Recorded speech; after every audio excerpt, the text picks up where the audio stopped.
Now you are unmuted. Thank you. That's timing.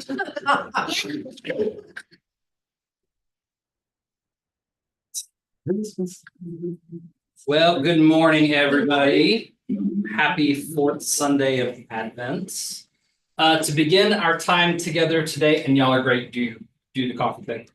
I wanted to read you an excerpt from this little book, Seven Bells to Bethlehem, which is a reflection on the O antiphons by Oliver Trainer. Medieval travelers, they say, though worldly wise, were prone to lose their way when dark December's darkest evenings fell. But passing by the Abbey La Fontaine, they found their way again, remembering Emmanuel. Their journey broken by a 7-night rest, to them was brought a new direction as to men of old, to whom the gospel says God's wisdom did belong. For as the monks were singing Mary's song, the expectant church, as was her wont, tolled 7 bells to Bethlehem. It was the custom in the Middle Ages throughout the monasteries of Europe to sing the O antiphons with the Magnificat at Vespers, which is around the 5 o'clock, 6 o'clock service, in the week leading up to Christmas. Each evening from December 17th to the 23rd, the antiphon proper to the office, which is one of the verses of O Come, Emmanuel, was intoned by a different monk in descending rank order, beginning with the abbot. During the singing of the canticle and its antiphon, so the Magnificat is the canticle of Mary and the O antiphon of the day, the largest bell in the community would be rung from the campanile, like the Angelus bell, which today calls to mind the incarnation. It called the faithful to rejoice as it marked off the days approaching the Nativity. Wherever its sonorous tone was heard, over high slopes in Germany or France, along upper alpine valleys, across Swiss mountain cantons, or down on the floodplains of Italy, it invited all to join with the spirit of Mary on her journey to Bethlehem and to share with her, through repentance and prayer, the grace of giving birth to the Savior. Though far from Palestine, the sound of the 7 bells brought Bethlehem close to the hearts and minds of Christians everywhere, but to none more than those who chanted the antiphons and pondered deeply on their meaning. I love that little explanation of kind of how those 7 O antiphons of Advent also had a place within the community, that whether you were in the monastic prayer services or whether you were out at home, the bells could be heard from everywhere. And so I like that idea there. All right, so let us dive into our mystagogy for today. What did you see in today's service? Old friends would be my first thing. Old friends? Yeah. Bells. Bells. Lots of bells. Candles. Candles. Baptism. Yeah, Baptism. new members, New members. peaceful sunshine through the windows, Did see sunshine. Oh, so we didn't have class last Sunday, but but I don't know if for those of you who were not in the choir, during the singing of Silent Night, during the verse "Radiant streams from thy holy face," the clouds kind of overhead broke for a moment, and this like laser beam of sun yeah, hit that rose window yeah, and just, I mean, I looked over and the whole row of the pastors were like looking up at that window like starry-eyed, like. it was really bright. And then what did Colton say?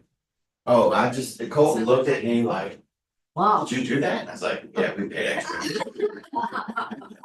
It's like the line from that show for with Drew Jim Carrey.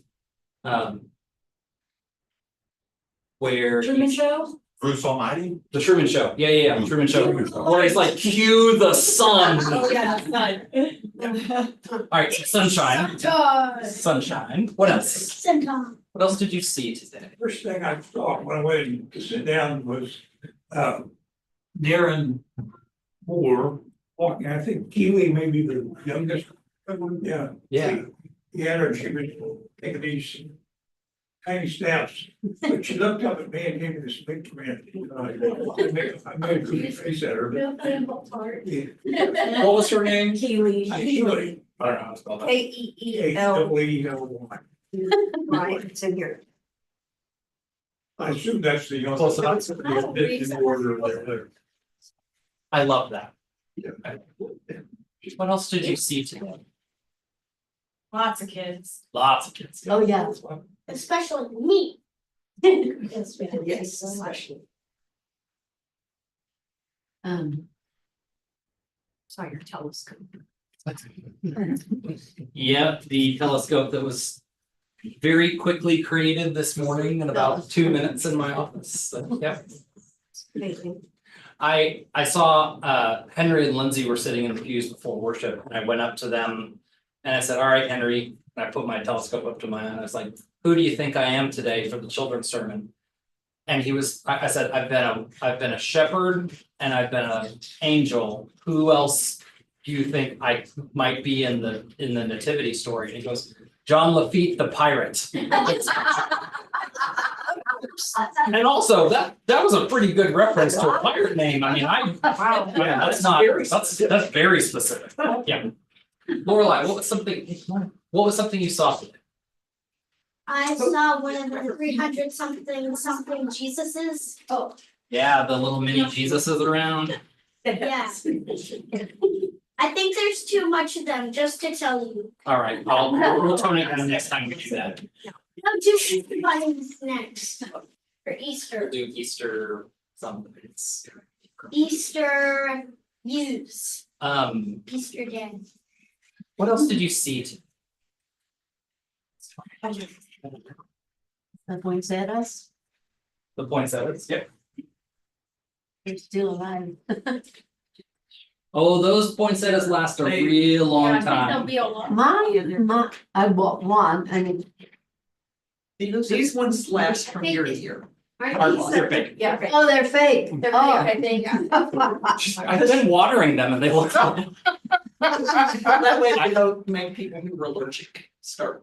Oh, using it. I was gonna say, but they look real. Yeah, at my previous church, I was kind of in charge of the flower ministry stuff and for years, and we did it as a fundraiser, and so for years, we'd get 75 to 100 poinsettias and like had that down to a science with ice and them. I hated that. Yeah, we could you with Easter lilies, but they're deadly. Yeah. What was really good to see was the two pianists. Two, yeah. It was beautiful. And it was nice that we could see the piano. Anything else you saw? Or Stand right there. Stay. what did you see? You. Yep, I was up there. Pastors. What bastards? I saw Lorelai up there. Yes. I saw Lorelai. We'll do our crucifer. We saw adult baptism. Yeah. Exactly. What did you see as a part of that baptism? No. The wet. Kneeling? Yeah. Water. Getting lots of living in the wet. Notice the banners, greenery and. wreaths and Christmas decor. Greens, yep, so on. The 21st, nope, 20th. When was the solstice? 21st? 21st. Yeah, so Yes. as the longest night of the year, Mm. y'all know that old tradition of bringing in greens, like evergreens during that time of year, which in old pagan times was this sympathetic magic, which would kind of bring life and living things into the home. And was kind of adopted by the church for that same type of symbolism. And so the hanging of the greens would usually come close to the solstice. And then those greens would stay up until Candlemas, which would be February 2nd. It's Groundhog's Day. Oh. So what did you hear in today's service? Beautiful singing. Beautiful singing, yeah. Handbells.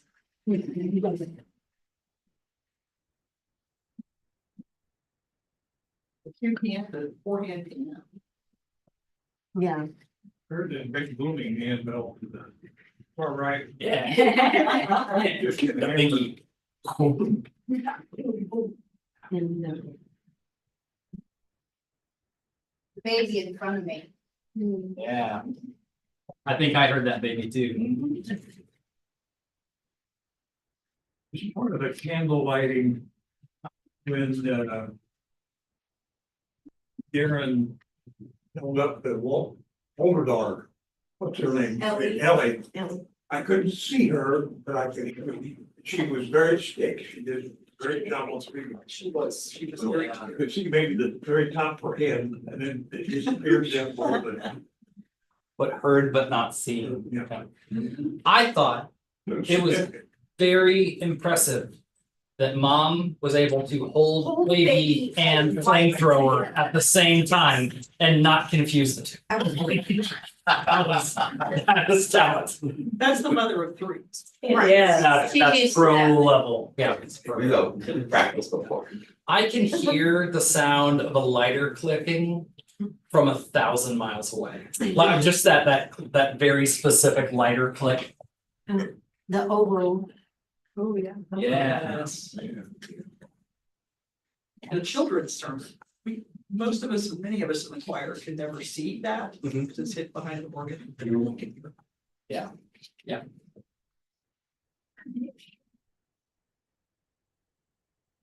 Yeah. And they tried to get it, I don't think our speakers were. They weren't on. Tried to- We couldn't hear. Oh, your monitors weren't on with the, Yeah. okay. Yeah, that's a. Stop for the session. Anything else you've heard there? Just to add from Little Church today, I heard a lot of really insightful questions from the kids. Yeah. Yeah. So we had some older kids in there and they were great. That's great. Great. Let's see, what did you touch in the service today? Big cross. Big cross. Gloves. Loves. Yeah. What are those made of? Those cottons. Some have some like rubber domes on the inside. Oh. They have like. So you don't slip. Outside. Or peacock, okay. What else did you touch today? Hugs, Hugs. specifically of Marsha Davis. Yes. That one is. SH or CIA? MAR, CIA. That's one that, it's good. It's a good. It's not. Touch the, Mhm. Books. for sure. Mhm. Hands. Pam was the Bible for Ling's. Hmm.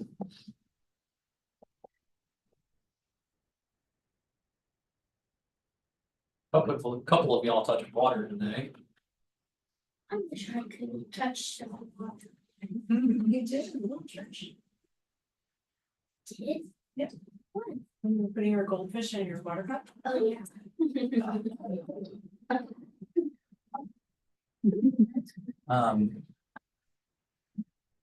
The bulletin, The bulletin, the news. Oh, yeah, the folder, there's one folder. folder. The special offering. Yeah, special offering envelope. So, got the also hands of Keely, Elliot, and Declan, but they each had like the little furry blankets, little, That microfiber. well, I don't know if it's microfiber, but it's furry blankets that was, had some texture to it, like some quilting texture to it. So they could trace it, but it was silent, so it was like a, Oh, yeah. The little, there's a little marble in there. right, I can't remember the name. Little finger labyrinth type That's it. kind of things. And they were both so soothed by it, and that is a touch for me as well. I like that.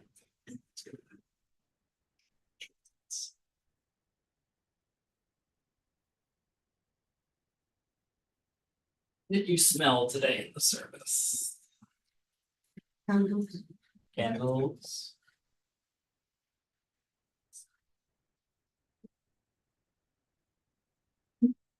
Smell the leather and the grass of the handbells. Mm.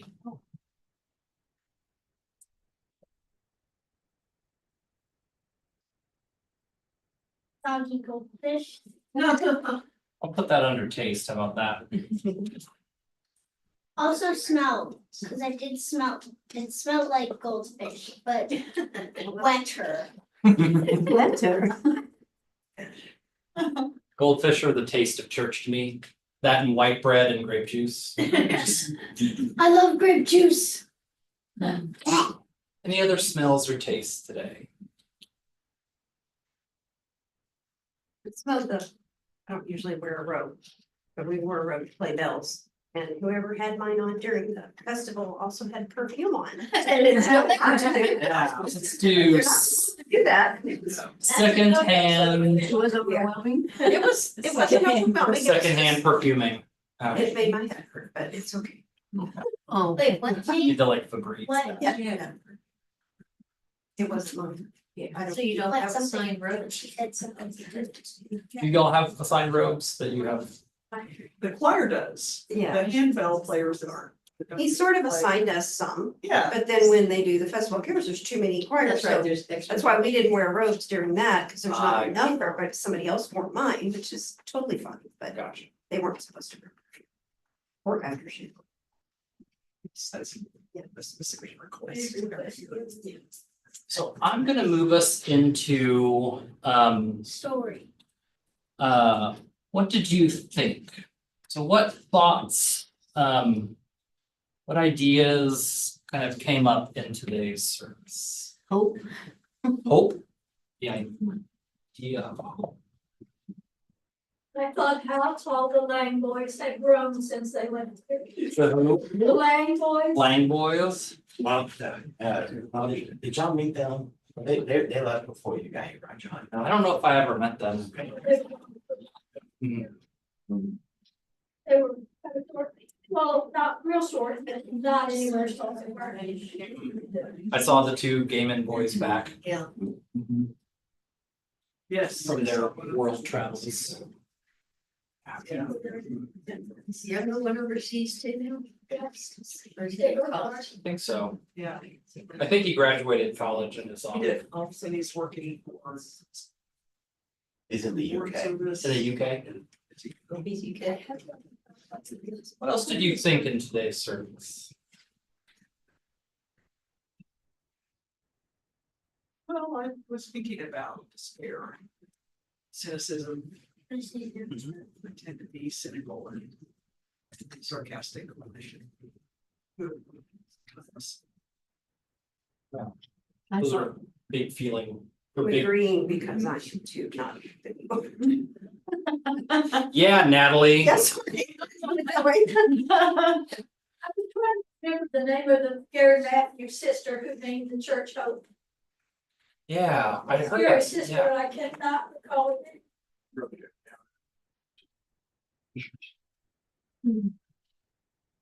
What was the name gonna be? There was a competition to name that. Yeah, Oh, Church. she was one of the high school kids. I think she was a freshman in high school. Wow. She offered that name. I think it was one. Do you remember any of the other names that were offered? We were We were here at the time, of the story. I just know the story. I thought how much despair there is when you watch the news, so I'm not gonna watch the news much. Yeah. Yeah. That then I also thought about hope for me because my husband and I had a talk about me staying here if he dies. He's gonna be 90 on the 3rd of January. And so hope. Yeah. I said, I want to stay here. I don't want to go to Costa Rica. Hmm. To be stuck in the rain. I thought about how diverse our congregation looks today versus how it looked 10 years ago. Yeah. I thought about how many kids were there. Yeah, that was. Hmm. Source of hope.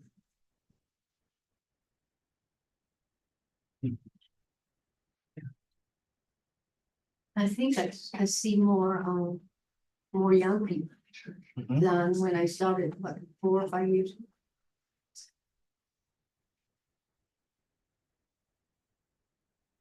Thinking how beautiful the lit candles were. Yeah, I like those Latin candles. Mhm. Listen. Yeah, we're- As opposed to Latin. When I first heard Lenten, I Yeah. was like, where am I? What season is it? What season is it? Yeah. Lit and Listen. I don't know what the name came from. Maybe. In West Texas. You were just trying to be fancy. I don't Lit didn't have. But it enough makes syllables. sense. They're all. Lit, holding lit. I appreciate the juxtaposition of litten and illuminate. Yeah. That was, that was, Illuminating That was very candles. nicely done. that was, yeah. I was thinking at one point toward the end of the sermon, how Josh said that he has never stood in the shoes of an LGBTQ teenager. And then I looked down and he's wearing purple Chuck Taylors and I'm like, actually, you maybe kind of have. But I definitely have seen some of them in the camp, but yeah, no, that's good, yeah. We're going literally.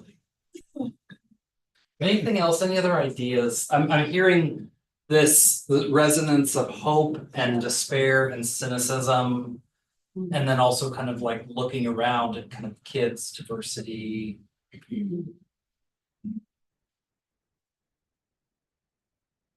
So these despair, cynicism, hope, these kind of lead us towards some feelings, so I wanna jump us.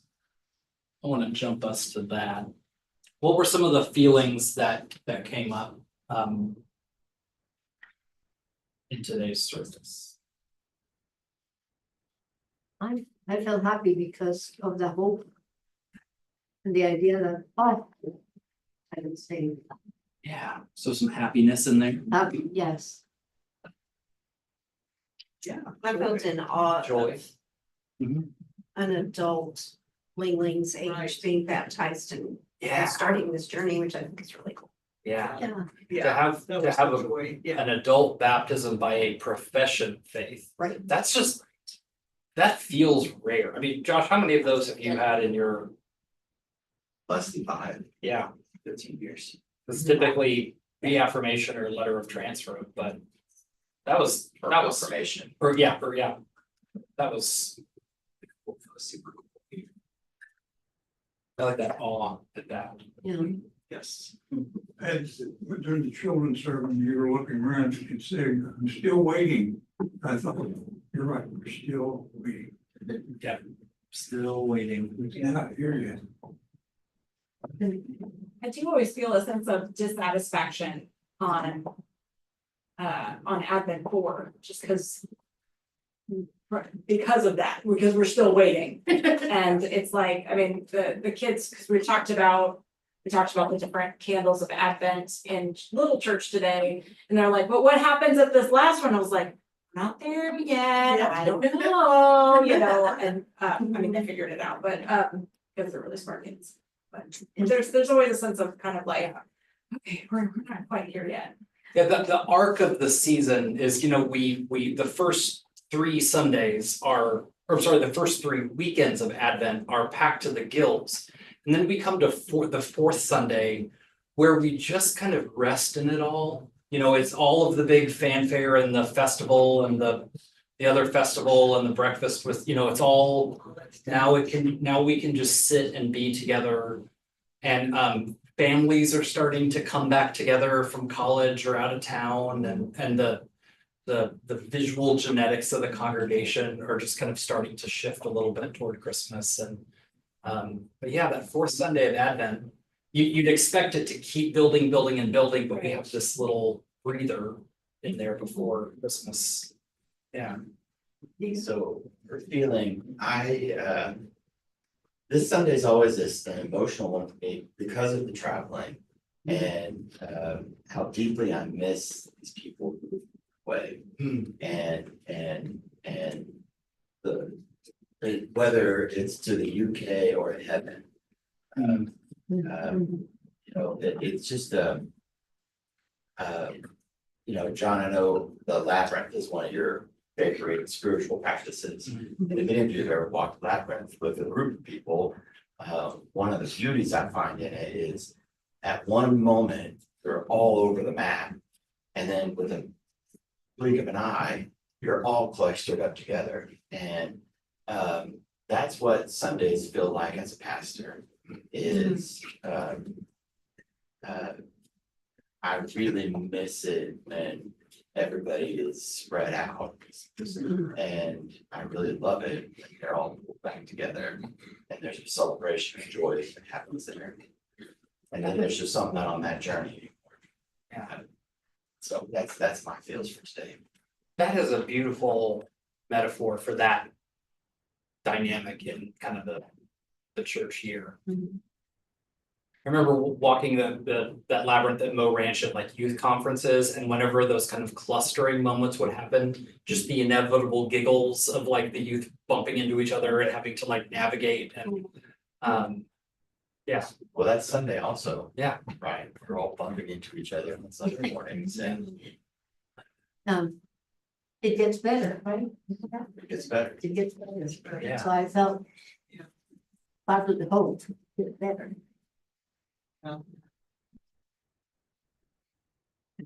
Yeah, and I've been kind of back to thinking, I guess, but I've been thinking about the loss of wonder, the loss of that sense of the spiritual, that there's something that we can't understand, but it's real. And it seems like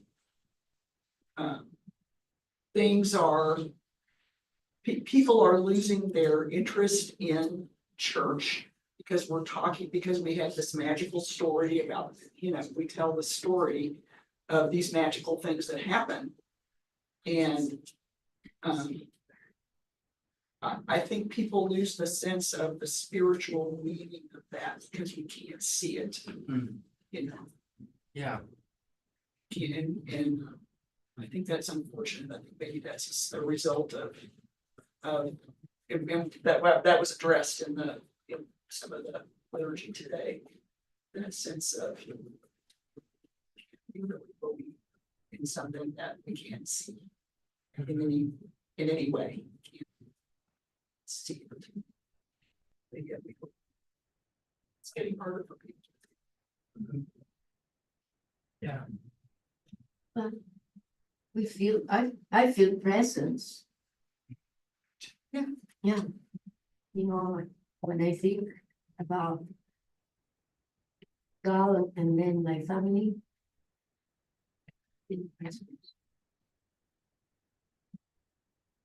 Yeah, that idea of presence, you know, just holds hands with the theology of incarnation.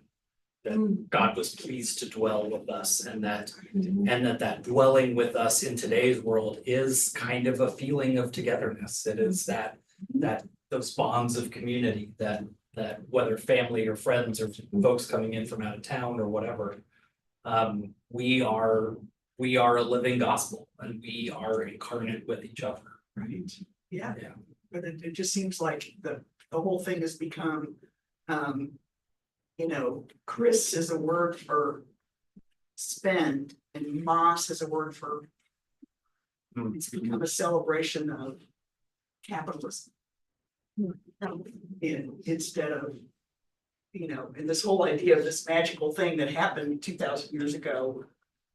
Well, let's go shopping. Yeah. But it seems like we're losing touch with the spiritual.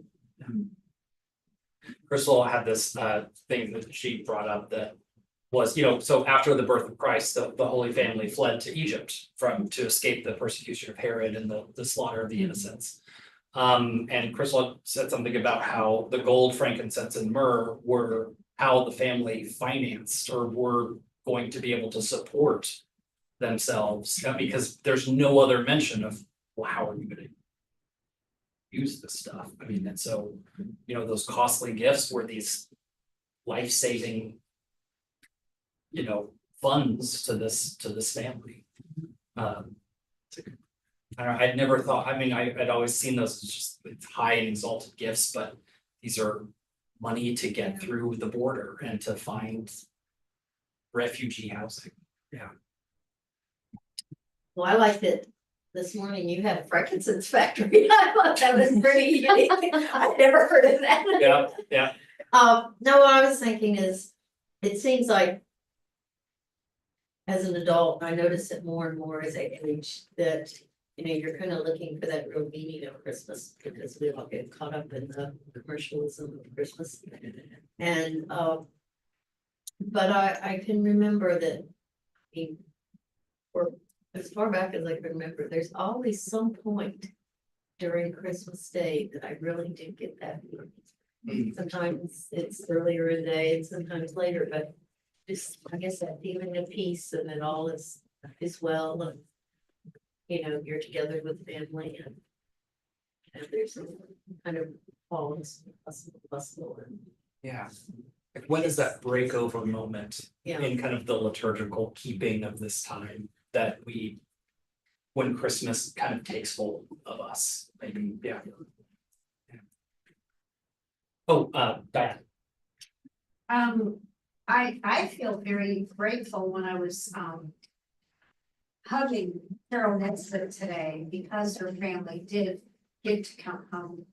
It was just kind of a new feeling, because when I hugged her, it radiated through me how grateful she was to see her family. It was just really, really cool. Yeah, I like that. Any other feelings that kind of came up?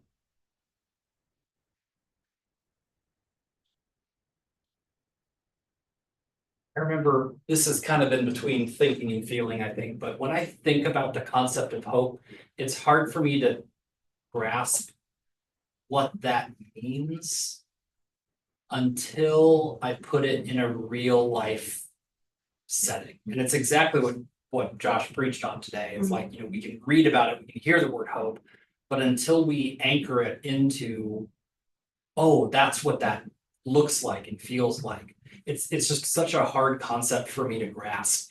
But yeah, I really appreciated that turn at the end.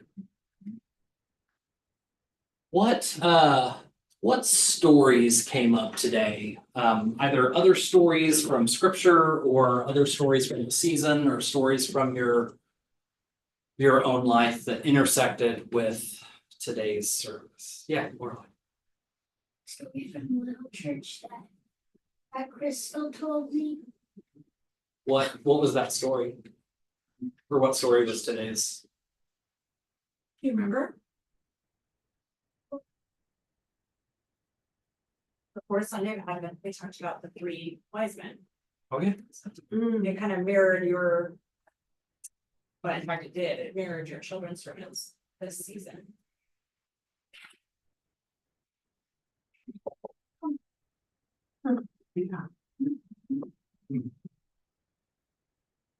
The story of Joseph and Mary and Elizabeth.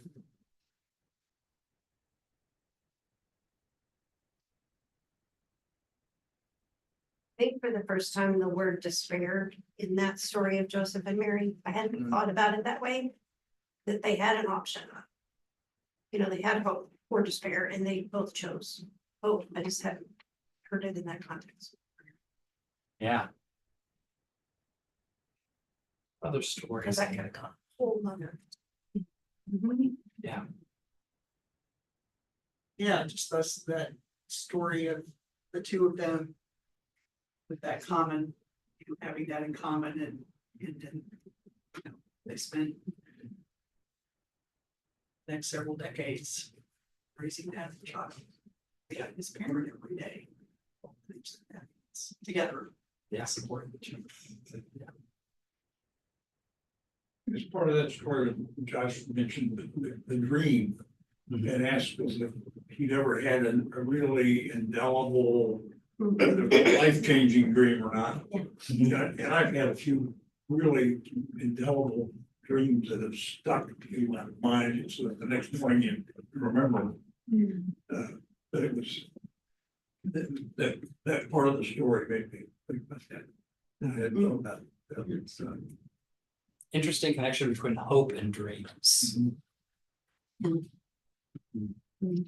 story of mine is that I'm doing the puzzle of the adoration of the Magi. I said that the other day. And I looked at the date. It was in 1965. So I was 15 years old. And my mother gave us that. It's a round puzzle. And I remember I went to Costa Rica and I grabbed it with me because I wanted to have it. So it's still there. Come on, swing. Any pieces missing? No, that's good. That's a long time to have. It's a year. It's so beautiful. Yeah. Yeah, so my mother, I remember her.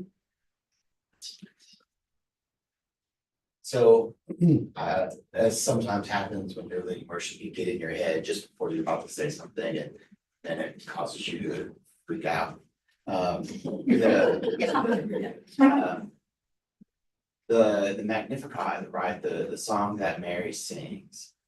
In the New Revised Standard Version, a lot of that is either Mary speaking in present tense or past tense or perfect tense or whatever.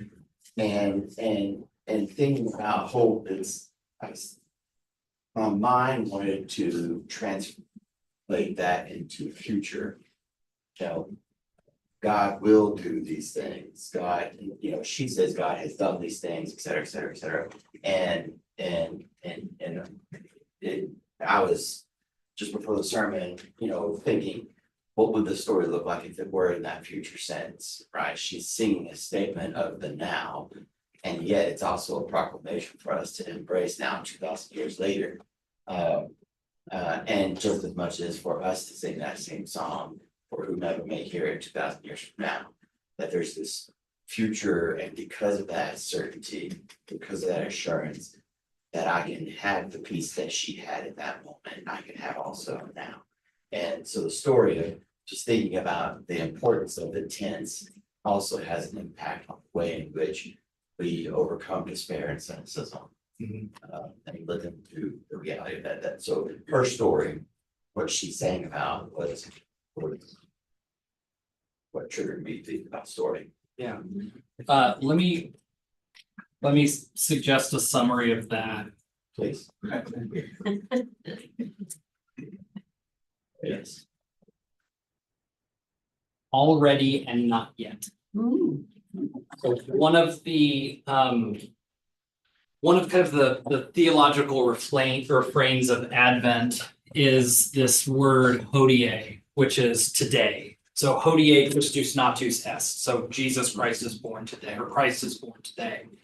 And so when we sing or say that, we aren't literally meaning Christ is born today. But we're also, yes, meaning that Christ is kind of continuously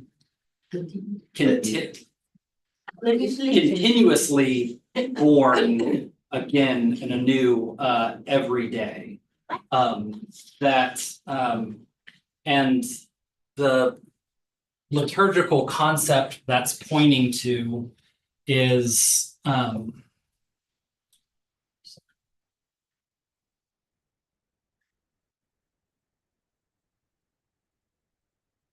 this idea of anamnesis and prolepsis. And so anamnesis sounds like amnesia. So anamnesis is to remember again. And so what we are doing when we celebrate Christmas Eve is we are not hosting kind of a live nativity pageant where we are kind of just like, well, we are, you know. Yeah, but what we are doing is we are celebrating, we are reanimating, it's the pretzel of time. We are folding the past back onto the present moment. And we are kind of joining the story in real time. And prolepsis is similar but future facing. So it is this idea of already, but yet, I'm sorry, already and not yet. Yeah. It is the folding backward of time onto the present moment where when we talk about the Eucharist as a foretaste of the banquet to come, we are already in the eternity of time celebrating that banquet in the eternity of God. And so these are deep cut concepts there, but it talks about liturgical time and how this idea of remembering again is not fully remembering as in like I remembered my shopping list. It's that idea of remembering. It's the members of a story. It is these members of history that we are bringing back together into this present moment. Boy, I just took a rabbit trail there. One But of yeah. the most impactful things that from our trip to the Holy Land was to be in the place where the Annunciation is supposed to happen, and there's a plaque, a thing there that says in Latin, "Here It's on the Christ altar. became flesh," and that just got it even now. It's like that made it so, that story so real to me, to look at a place in time, a place in the world, and this is where that happened, even if it wasn't that exact place, it happened in the, in that thing. The word became flesh, verbum caro factum est. Yeah. That plaque adds the word hoc into it. Yes. The word became flesh here. Yeah, and it's the only place where that is in existence. And yeah. We had a child ask today in Little Church, why did we not celebrate Jesus on his actual birthday? Because it probably wasn't December, blah, blah, blah, blah. And I was like, well, and trying to explain that in like 2 seconds is very difficult. But I was like, it kind of doesn't matter. It's like just the fact that we're remembering it doesn't really matter when we celebrate it. It just happens to be that we're also remembering that light is coming back into the world, just like the rest of the world, or just the rest of the northern hemisphere is remembering that as well. Yeah. So there's other stuff woven in, and it's just, I will say it's very difficult to explain that to a child. Yeah. The nativity set that we build is not a historical image of that, but it is a theological imagining of that entire story from all of those gospels coming together. But yeah, I mean, that's a grown-up concept to be able to hold. Yeah. When you're used to but I want to celebrate my birthday on my birthday. Yes. Right. Look at our Christmas Eve babies, I know. like forlorn, like, She's- yeah, yeah. Happy birthdays. So, let me bounce us to, this I wonder statement. As we talk about, hope and despair, cynicism, and how this inbreaking of this hope, as Josh talked about, is here, but also still coming. How we overlay an adult baptism onto that idea. What wondering questions come up inside? Josh? This is superficial, take it for what it is. I wonder, and I've been thinking this all day today, this class, and all the previous wonderful work. I wonder if Pastor John would teach a class that is just like big words with Pastor John. Yeah. Yeah. I never have left this without hearing words I've heard before, but not unpacked the way much. Hodie. Okay, Sure, yeah. that's a new one. All right, good. That one is new. But I could take a word a week and for a whole group of adults and. I don't think we would bore them, especially the way you unpacked it and esis and non-esis and prolapsis.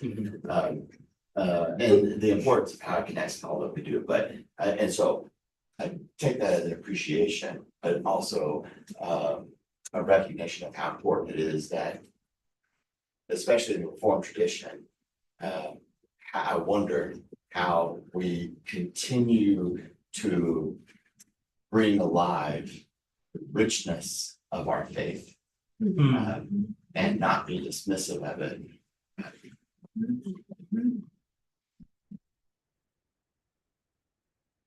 This is a very worshipful class for me. And I feel like that idea connects with what Natalie was talking about, how losing the sense, the spiritual sense of the season, of the story, of its meaning, and how it's so easy for that to just, those sands to sift out and for that depth and meaning to get lost. But cultivating that richness, that robust expression of the story, both in how we retell it in worship, which is different every year and the same every year, but also how we kind of live that richness out in the way we are in the world. What does it mean to be an Advent people? And what does it mean at the same time to be an Easter people or a Reign of Christ people? It's like the spiritual depth and complexity that we are asked to hold when we abide in these stories is a lifetime's worth of discipleship. And it's pretty easy just to have the cookie cutter experience of it all, but when you really scratch the surface, I mean, this richness and beauty and frustrating complexity and this beautiful complexity all kind of comes up. But it is hard, and it is easy to lose, and it is easy to let all of the, the news and the despair and the hurts of the world paint that and get under its skin. After worship, I was complimenting Aresh on her. She always has a beautiful Yeah. and covering over her head. And she said, this is how I show respect for the act of worship. And that I was just thinking about, that's part of the velocity, that how different people find the way to feel that sense of worship. For me, it's the music. Yeah. But that's kind of humbling to say, to think about. I remember years ago when it kind of in the wake of 9/11, the country was just gripped with a lot of Islamophobia, and there was a lot of discrimination around the wearing of the hijab or the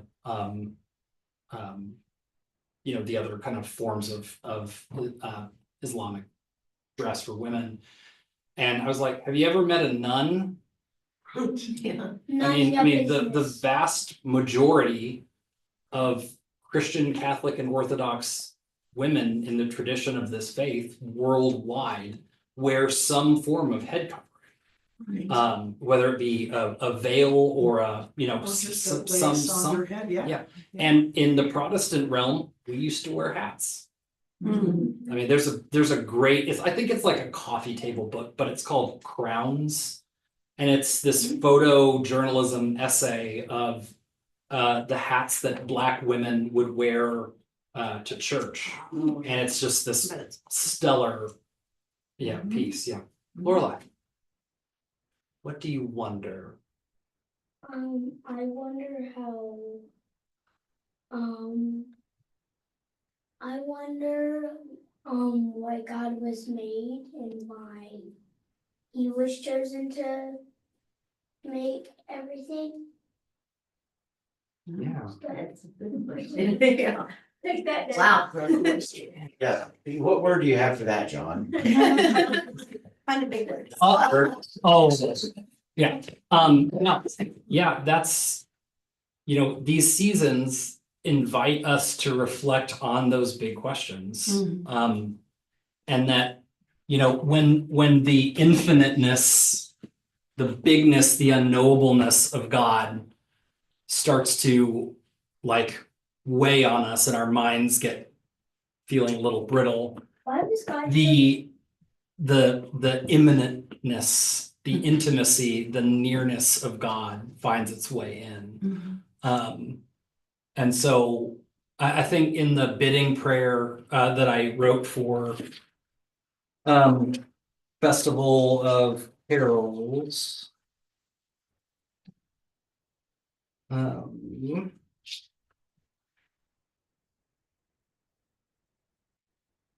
Please hold. But for now, meet us once more in the Bethlehem stable, wrapped in swaddling cloth and lying in a manger. Send your Holy Spirit to illumine our hearts as we cradle the Creator of the universe in our arms. So you have that juxtaposition of those two. But yeah, Lorelai, to answer and not answer your question, that's kind of a mystery that we spend our whole lives trying to figure out. Why was God chosen as king of the whole entire world? Are you thinking Jesus, God's son, was sent? Yeah, I to keep be- thinking God, but I mean Jesus. No, you're not wrong. Yeah, that's another tricky idea that Jesus is the son of God, but Jesus is also God. Speaking of God, how was God made? God was always, period. God just has always been. How do you know that? John first.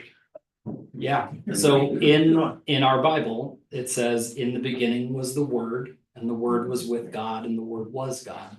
All things came into being through God, and nothing that was made, nothing that was ever made came into being without God. And so what that tells us is God exists.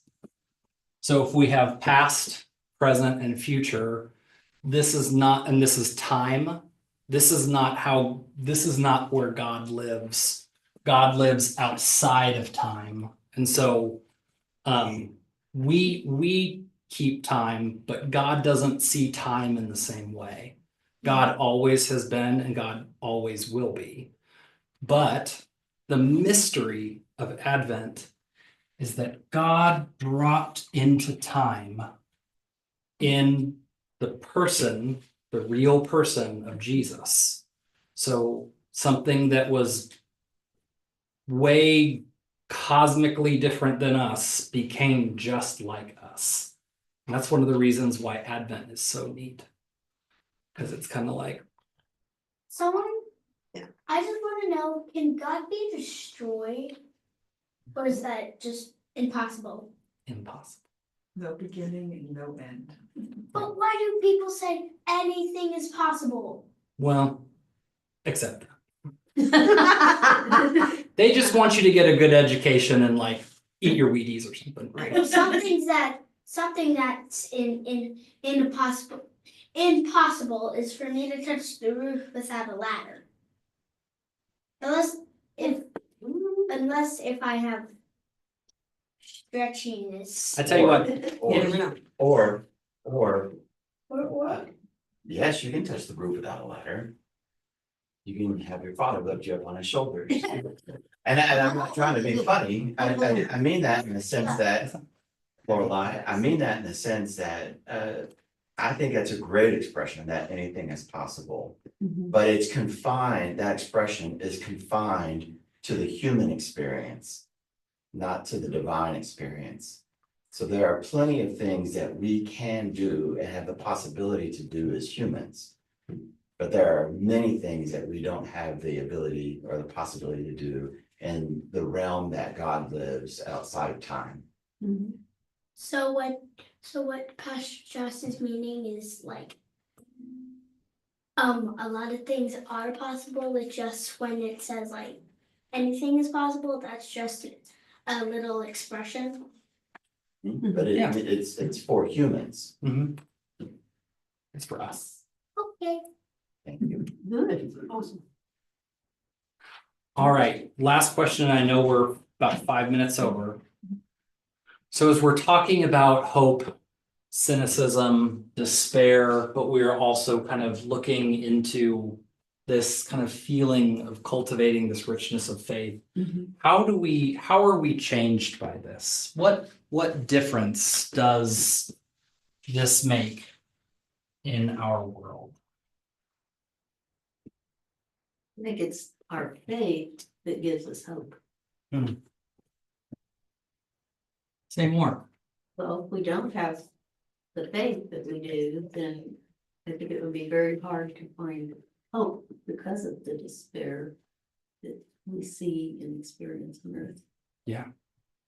It's almost like you need something that can't be seen in order to have hope in something that isn't already there. Like, I don't know. Yeah. How else does this change us? Gives us the ability to accept people on their level, and not be so judgmental. Yeah.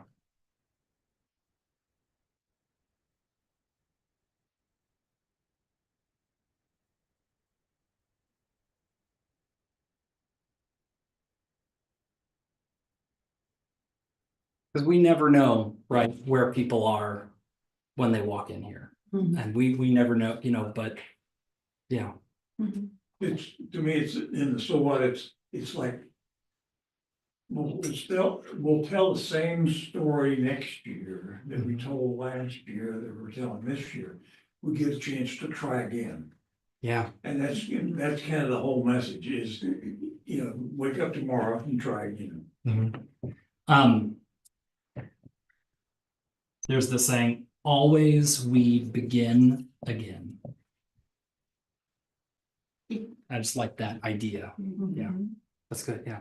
I don't know, it just seems to me that it helps me to understand how great it is to be human. Yeah. That this is a gift. Yeah. It is. And to be able to understand a lot of these things and be exposed to, like the church, and it's very rewarding. Rewarding. Rewarding. Yeah. Rewarding. With an A. Because, despite Mhm.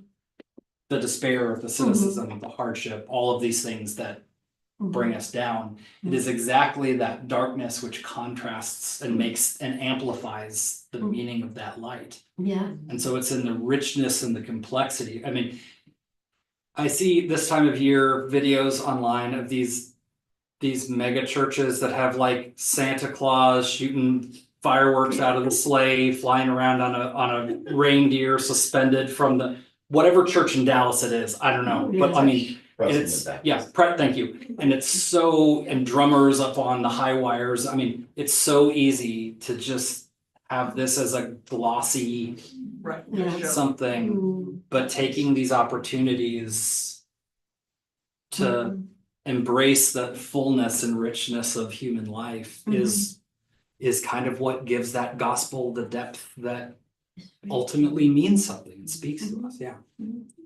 And that human drive to understand exactly what Lorelai was asking, what is God? Mhm. What is that? How can I understand it? And to me, the answer is, well, you can't. Yeah. That's the whole point. It's Yeah. too much for anyone to understand. However, that doesn't mean that it's not real. Faith-seeking understanding. You're mentioning in the prayer this morning of the car that drove into the Christmas market in Germany. Mhm. That just tears my heart out when I hear of that, and I read it, I guess, on one of the news breaks. Yeah. But how do you get around that with the families, you know, that lost their loved ones so close to Christmas? Mhm. I mean, it's just so painful, At a so place that's senseless, supposed to be joyful and. right? Oh, yeah. Yeah. One of the liturgical celebrations that kind of gets lost in the Protestant church is usually in between the first and second Sundays of Christmastide, which is the Feast of Holy Innocents with a T.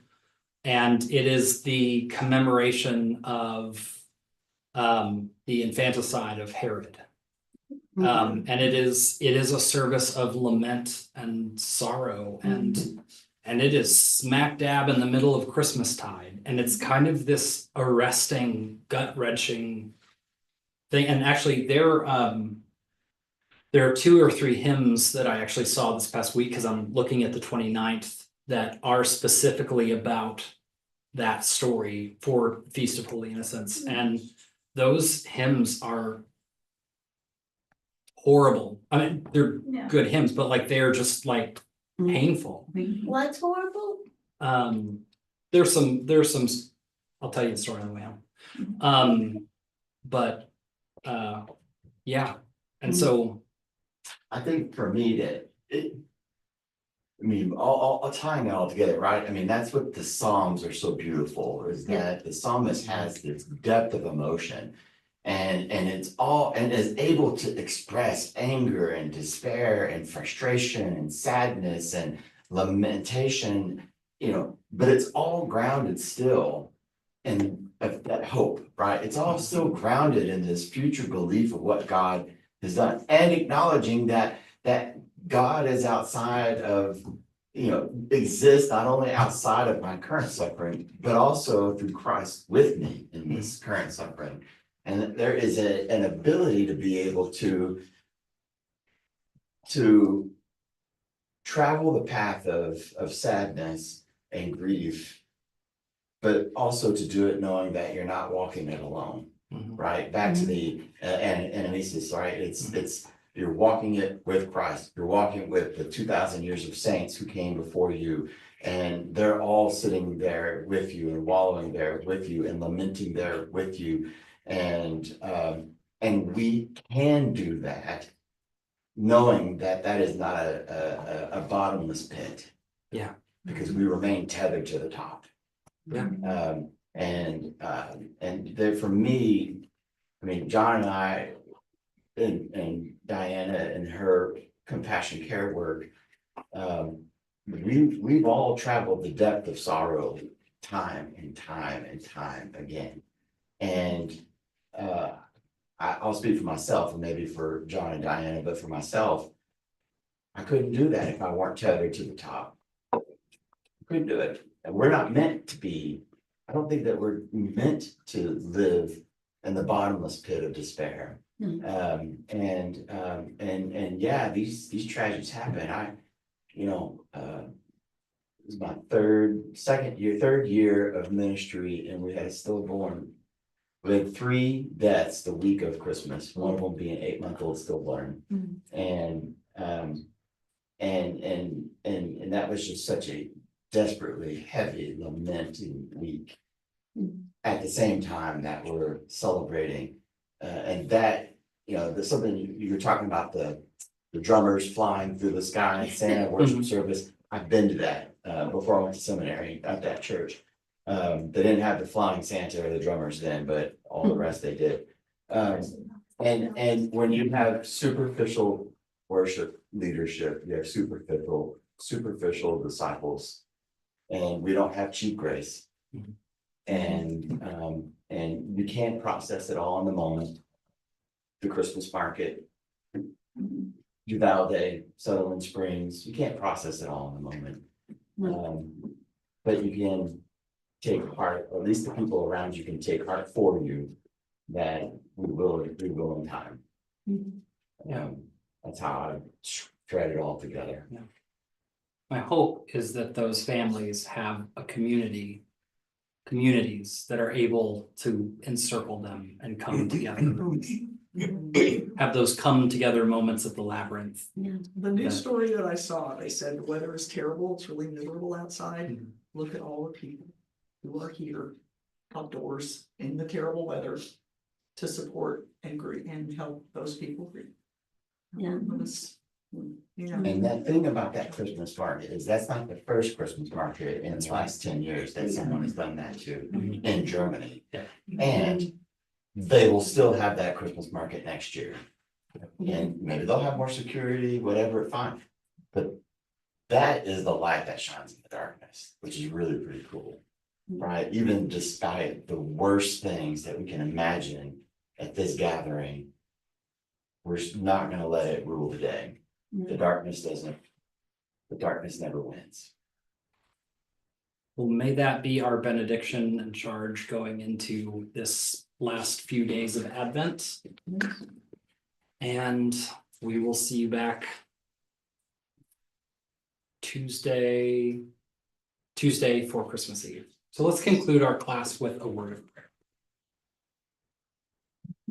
Our God, for this season, we give you thanks for the expectant hope, for the discipline of waiting, for the uncertainty, for the darkness, for these unlikely gifts, we give you thanks. For we know that within these unlikely gifts, your brightness, your love, and your presence shine even brighter. So may your presence, your light, your hope, peace, joy, and love go with us as we prepare to welcome the Christ child born to us again today. Be with us and bless us. In the name of Christ we pray. Amen. Thank you all for a great class series. So is there a story about this painting? I've obviously missed it. Oh, yeah. Can I have 2 weeks ago. Yeah. And if you want to collect these